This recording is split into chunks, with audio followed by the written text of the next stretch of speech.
Some more disappointing news relating to the progressives in Congress and specifically AOC. Let me pull this up real quick. Here we go. Our interview with AOC drops tomorrow. Listen wherever you get your podcasts. And this is Pod Save America, which is literally Democratic Party propaganda run by ex-Obama spokespeople. They just sit around and do propaganda for the Democratic Party. You know what I'm saying? And where does AOC choose to go? Pod Save America. When was the last time she visited an actual independent left-wing, show online? I don't know, years ago. I think she was on TYT like a year ago, maybe, if you can even call that independent media. But yeah, I think this illustrates where AOC is trying to reposition herself within the Democratic Party sphere. What were your thoughts on this, Zach? Well, you haven't even played their hard-hitting questions yet, man. I mean, she really went in there to get roughed up. I was surprised. I mean, wow. This was the hard-boiled nuts and bolts about American policy that I've come to expect from Pod Save America, which before we get into this, just an aside that you might think is funny, Gavin, the one time I've listened to Pod Save America was when I was like 19 working at Sarpino's, and I was like more into like neoliberal podcasting, admittedly, not like into it, but I listened to it. And I thought that Jon Favreau, like the filmmaker, was on an episode of Pod Save America, and then I realized the host spelled his name exactly like fucking Jon Favreau, the filmmaker, and I was like, a little disappointed by the quality. Yeah, it's a different Jon Favreau. He worked as, I think he was like Obama's like spokesperson or speechwriter. Yeah, whatever. Anyway, yeah, let's take a listen to the hard-hitting conversation that AOC had with the Pod Save America bros. This is so cringe. And while you're out here, will you be going to In-N-Out? And is there anything you can do at a federal level to take on the quality of the fries? Thank you for saying this. People need to talk about it. Thank you for saying this, because every time I come out here, everyone's like, oh my God, In-N-Out, In-N-Out. And I'm like, my controversial non-political opinion is that it's overrated. Yes. But it's because like I'm a big fry person. What are they doing? What is this dry fry thing going on here? There's other fries nearby they can sample and learn. I agree. And then the people say, order them well done. I got to do a special order. Make them right. Yeah. Thank you. I mean, you said it all. So. That's it. And while you're out here, so will you be going? The one thing I will have to say though is that they are right. In-N-Out is overrated. Yeah, I knew. I was about to set Gavin up for an alley-oop over here, because I was like, wow, Gavin's about to move out west and hitch up with the Pod Save America bros. This is his hot take. I'm always the one that's bitching about how we need to go to In-N-Out whenever we're within like fucking 100 miles of one. Because I fucking I'm a burger guy over fry guy. So I love the In-N-Out burgers. But anyway, there's a reason that she's talking about this kind of shit on their show, right? Because she doesn't want to go on a podcast where they ask her about anything difficult. They want to do absolute fluff pieces. This is the definition of a fluff piece. Like and I don't care what else they talked about on this. It's just, it seems so unserious. It seems so playful, so set up. Like I'm just here to like give you like a commercial, basically. Like I don't know. It's so cringy to me. And then on top of that, Gavin, you point out like, and a lot of people have been pointing out, she won't come on independent shows. Why? Because we're not going to ask her about her favorite fucking French fries. We're going to ask her why she's been capitulating over and over and over again.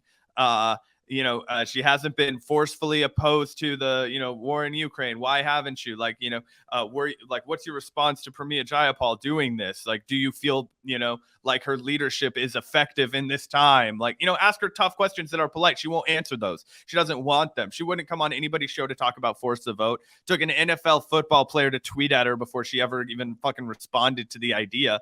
And it's been all downhill from here. And she basically treats anybody that's not in neoliberal establishment legacy media as like beneath her now, which is, the exact crowd of people that got her to the dance in the first place.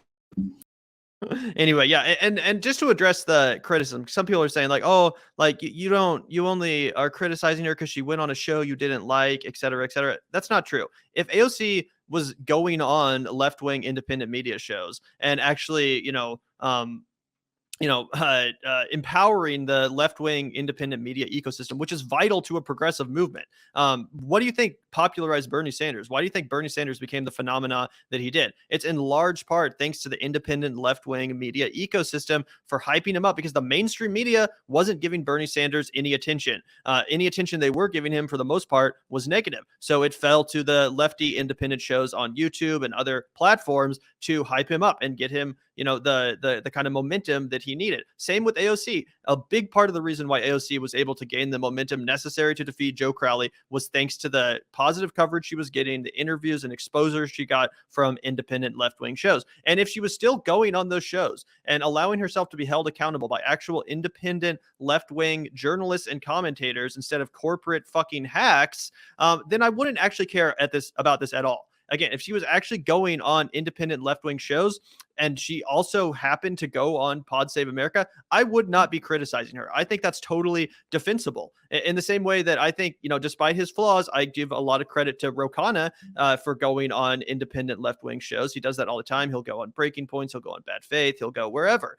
He really doesn't seem to mind. He went on Crystal Kyle Friends. He doesn't mind going on independent left-wing shows. He doesn't mind receiving pushback and engaging with pushback. And you don't see us out here criticizing Ro Khanna when he goes on fucking MSNBC or when he goes on Pod Save America. Of course not, because he actually goes on the shows we want him to. He actually tries at least to empower the left-wing media ecosystem, and he actually respects the pushback he gets from those journalists. Again, I have little love for Ro Khanna at this point, but that is one thing you have to give the guy credit for.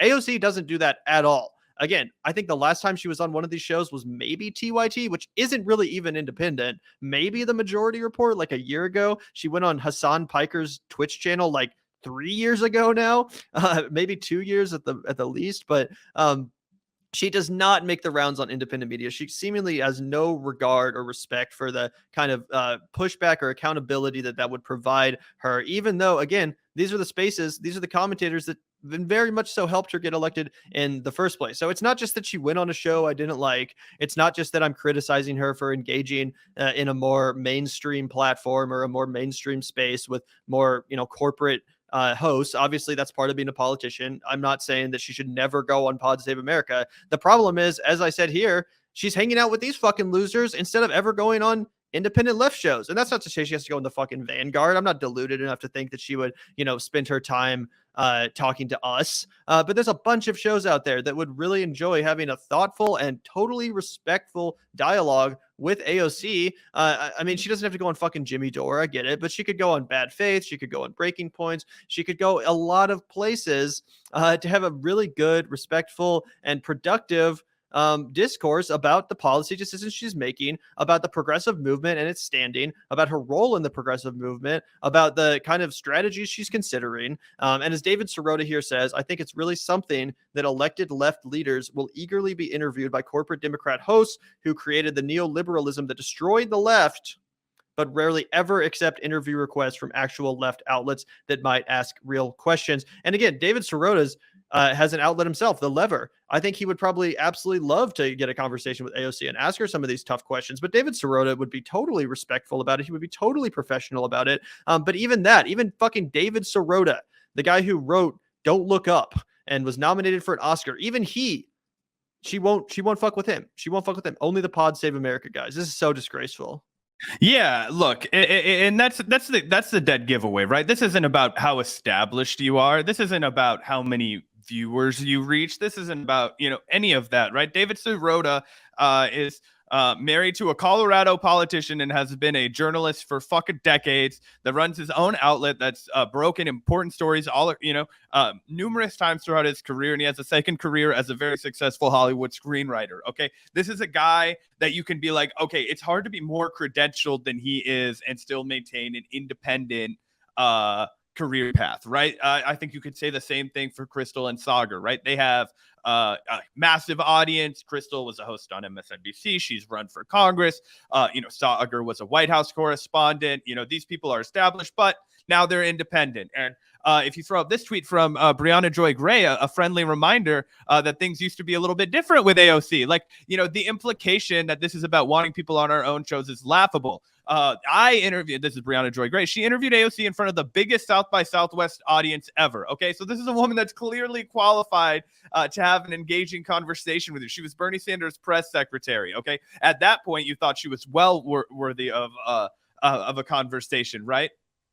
She says the concern is accountability, not clicks, which I want to reiterate to everybody. We have addressed a million times on our show that if we wanted to get more clicks, we would have become Republicans. Okay. It would have been, we've gone down the rabbit hole a million times. That's the same for fucking everybody. Do you think that Brianna Joy Gray, as qualified and fucking good at what she does, could not be making more money if she just sold out every single one of her values and decided to shill for corporate America? Of course she could, right? She could be doing what the Pod Save America guys do. I would love to see AOC on Breaking Points, the Katie Halper show, the Vanguard. LOL, that would never happen, but shout out to Bree for including us, RBN, etc. Right? I would happily swear a pledge to never personally interview AOC until the day I die if it meant that other progressive hosts could get some accountability out of these electeds via the fourth estate. Chef's kiss. I would also sign that pledge happily because it's so true. And it really debunks a really common, backhanded, bad faith, no pun intended, baton from these people who just don't want to come on your show. Like, I remember when we got really fucking into it with Lee Camp and Gavin kind of lost his shit on him for a second, totally justifiably. Lee was like, you just don't want, you're just mad Nick Brandon won't come on your show. I'm like, this fucking guy, do you know who's been on our show? Glenn Greenwald, Pulitzer Prize winning journalist, repeat guest on this fucking program. You think I give a single fuck about Nick Brandon? No, I want to rake him over the coals. And that's why he's scared to come on our fucking show. But it's just they won't do it. Yeah, absolutely. It's totally disgraceful. And as Christina says here, thank you so much, Christina. If Pod Save America asked any tough questions, she would go on Twitter and accuse them of violence. Yeah. She cannot handle tough questions. Again, I have so much respect for Ro Khanna. I don't have respect for Ro Khanna, but I do have respect for the fact that he will take tough questions. He will sit down and engage in like a 30-minute to an hour-long interview where it's basically just a debate, and he will explain his position. He'll explain why he voted this way. He'll explain his dog shit strategic decisions, and he'll do it with a fucking straight face because he actually respects the pushback. He respects the accountability provided by left-wing independent media.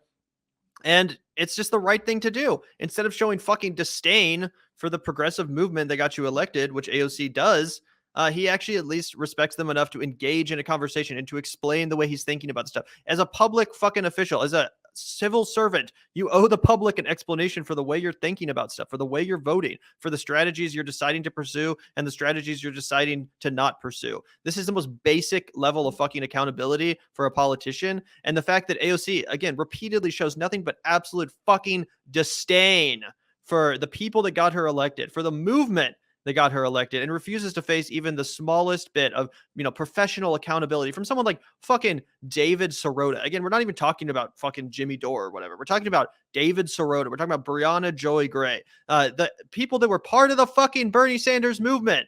David Sirota was part of the Bernie Sanders. He was Bernie Sanders speechwriter. David Sirota was Bernie Sanders fucking speechwriter. Brianna Joy Gray was Bernie Sanders press secretary. And these people are somehow not good enough to warrant AOC's attention, to, warrant her respect. Instead, again, she shows utter fucking disdain for anyone that's not a corporate, soulless hack and a Democratic Party propagandist, which, by the way, she's slowly but surely turning into herself.